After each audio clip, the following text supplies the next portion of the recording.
mootummaan naannoo Oromiyaa qormaatilee dandamatee carraa jirutti fayyadamuun humna raawwachiistummaa isaa dabalaa jira jedhan pirezidaantiin mootummaa naannoo Oromiyaa obbo Shimallis Abdiisaan. Gamaggamni raawwii hojii paartii fi mootummaan kurmaana lammaffaa bara 2018 naannoo Oromiyaa bakka pirezidaantiin naannichaa obbo Shimallis Abdiisaa afaan yaa'ii caffee Oromiyaa Adde Saadaa Abdurrahman itti gaafatamaa waajjira paartii badhaadhina damee Oromiyaa obbo Kaffaaluu Tafarraa pirezidaantii itti aanaa mootummaa naannoo Oromiyaa obbo Awwaluu Abdii qindeessitoonni kilaasteroota akkasumas hooggantoonni biiroolee godinaalee fi aanaa argamanitti magaalaa Adaamaa galma Abbaa Gadaatti geggeeffamaa jira. Gabaggamicha irratti pirezidaantiin mootummaa naannoo Oromiyaa obbo Shimallis Abdiisaa haasaa taasisaniin mootummaan naannoo Oromiyaa jijjiirama geggeeffamaa jiru keessatti qormaatilee dandamatee carraa jirutti fayyadamuun humna raawwachiistummaa isaa dabalaa jira jedhan. Mootummaan naannoo Oromiyaa jijjiirama akka biyyaatti paartii keenya paartii badhaadhinaatiin muummee ministeera keenya Dr. Abiy Ahmediin jijjiirama gaggeeffamaa jiru keessatti qormaatilee bitaaf mirga jiran hunda keessatti qormaatilee jiran dandamachaa carraawwan jiran fayyadamuudhaan mootummaa yeroodhaa gara yerootti humni raawwachiisummaa isaa cimaa dhufedha. Mootummaan jijjiirama uummata naannichaatiifis xiyyeeffannoon hojjechaa jiraachuu ibsanii hojii hojjetamaa jiruunis bu'aa abdachiisaan argamaa jira jedhan. Mootummaan naannoo keenyaa caasaa hanga gandaatti qabu, ijaarama hanga gandaatti qabu guddaa fayyadamuudhaan hiyyummaa duubattafummaa seenaa gochuudhaaf uummata keenya ce'umsa dinagdee olaanaa keessa galchuudhaaf hiriyaan argame kanatti fayyadamuudhaan uummanni keenya sadarkaa olaanaatti fayyadamaa ta'ee bakka uummanni keenya itti dhaabbatu iddoo biraa gochuudhaaf mootummaa xiyyeeffannoo addaatiin hojii adda addaa hojjechaa jiru. Hojiiwwan amma yoonaa hojjetamaniinis bu'aan hanga tokko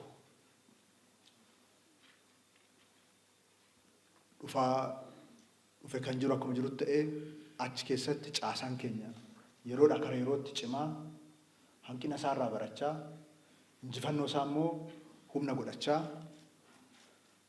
boqonnaa qabsoo ammarra ga'e kana irratti fayyadamummaa uummata keenyaa sadarkaa olaanaatti ceessuudhaaf caasaa xiiqiidhaan karoorsu, caasaa xiiqiidhaan raawwatu, caasaa bu'aa isaa immoo xiiqiidhaan madaalee injifannoo itti fufiinsa qabuuf caasaa tarkaanfatu akka ta'uuf qabsoo bal'aatu gaggeeffama. Itti fufiinsa isaa fi hooggansi ga'ee isaa bu'uu qabaas jedhanii hooggansi dhimmoota bu'uuraa ja'a irratti xiyyeeffatee gamaggamicha geggeessuu akka qabus dubbataniiru.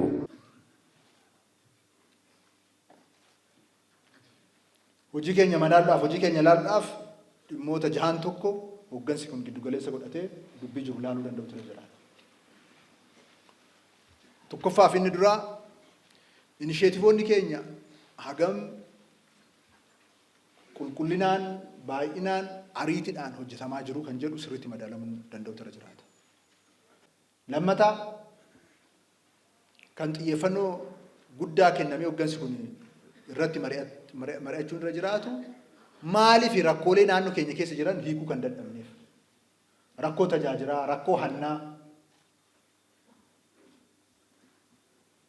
rakkoo alseerummaa, iddoo tokko tokkotti rakkoo nageenya, hojii nageenyatiin of danda'uu dhabuu, kan sadaffaa sirriitti bilchinaan laaluun kan nurra jiraatu maaliif mootummaa cimaa fi paartii cimaa gandarratti dhugoomsina jenne sadarkaa barbaadamuun ga'uu dadhabne. Ilaalchi paartii keenyaa sadarkaa barbaadamutti bu'a qabeessa akka ta'u maaliif taasisuu dadhabne? Arfaffaa kallattiiwwan sadarkaa adda addaatti kennaman hagam bilchinaan ittiin hoogganamaa jira. Karoorota keenya hagam ittiin hoogganamaa jira. Karoora kan qopheessinuuf ittiin hoogganamuuf. Kallattiiwwan erga mari'annee irratti waliigalle booda kallattiiwwan kan kaa'amuuf akka raawwatamaniif. Shanaffaa humnoota sadan akkamitti fayyadamaa jirra ammas.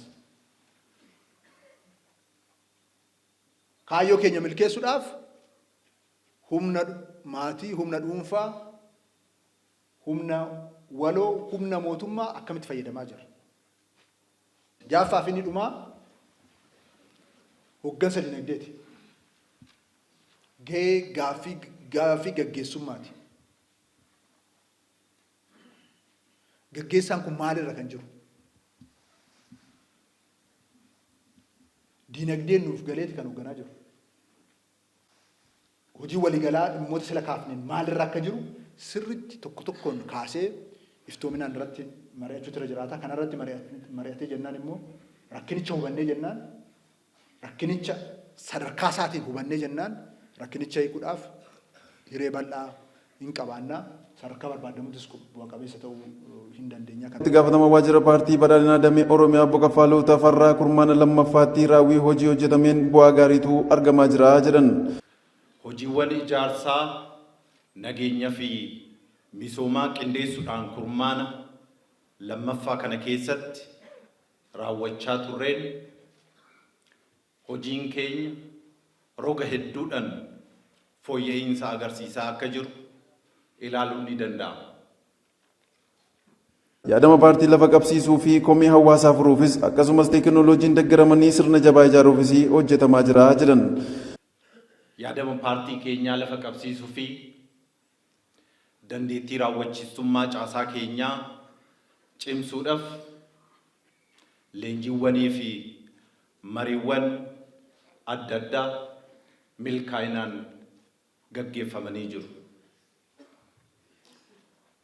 Dhimmoota komii hawaasaa ta'an keessattuu kenniinsa tajaajilaatii wajjin wal qabatee rakkoo jiru furuudhaaf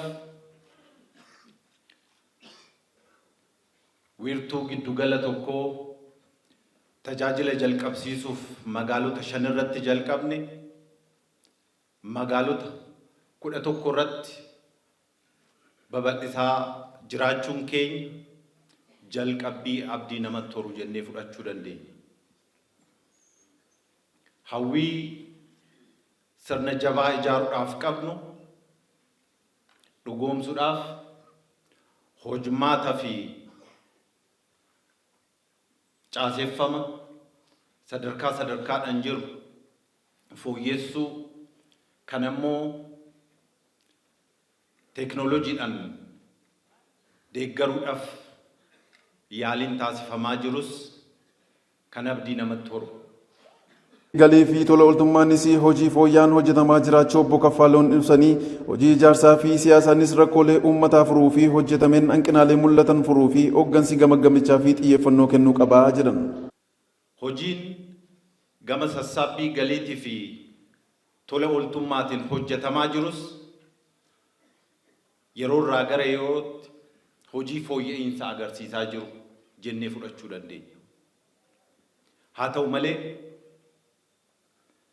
hojiiwwan gama ijaarsaaf siyaasatiin hojjanne rakkoolee uummata keenya qoraa jiran guutummaa guututti furuun hanqinni hojii keenyaa bal'aa akka ta'e kan namatti agarsiisudha. Sababuma kanaan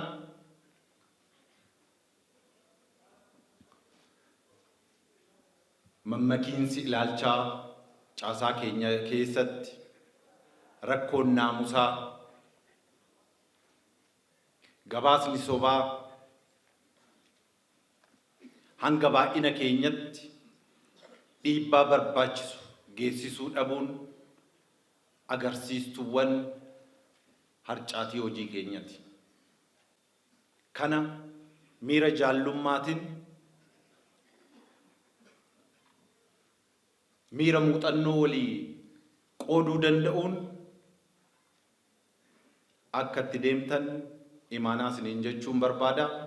Gabaasni raawwii hojii paartii fi mootummaa hanga kurmaana lammaffaa kunis wal duraa duubaan dhiyaataniiru. Gabaasni raawwii hojii paartii karaa itti gaafatamaa siyaasa paartii badhaadhinaa damee Oromiyaa obbo Namarraa Buliin qabiyyeewwan akka olaantummaa yaadamaa gurmaa'insa cimaa ijaaruu qulqullina keessoo paartii milkaa'inoota paartii beeksisuu aggaamiiwwan qolachuu filannoo marsaa 7ffaa injifannoonii fi paartii cimaa ijaaruu jedhu irratti dhiyaateera.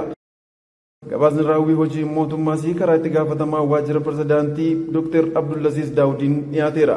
Raawwii hanqinaalee akka hanqinaattis waan jiru akka ciminaattis waan jiru achi keessa laalteet raawwiin hojii misoomaa maalirra akka jiru raawwiin hojii nageenyaa maalirra akka jiru raawwiin hojii siyaasaa maalirra akka jiru bakka jiru namni hundi jechuun sadarkaa aanaatti sadarkaa godinaatti sadarkaa oromiyaatti hanga federaalaatti maalirra akka jiru of gamaggamne tajaajila uummata keenyaaf kan inni irratti keessa deebinee of laalle haala jiru sanirraa immoo yoo sadarkaa fooyyee ta'u taate sadarkaa fuula duraatti sadarkaa gaxaanaa keessa yookaan sadarkaa giddugalaa keessa immoo sadarkaa hin taanerra kan jiraatu yoo taate sadarkaa sanirraa immoo gara fuula duraatti akka tarkaanfachuu qabnuuf gamaggamni kun gaggeeffama.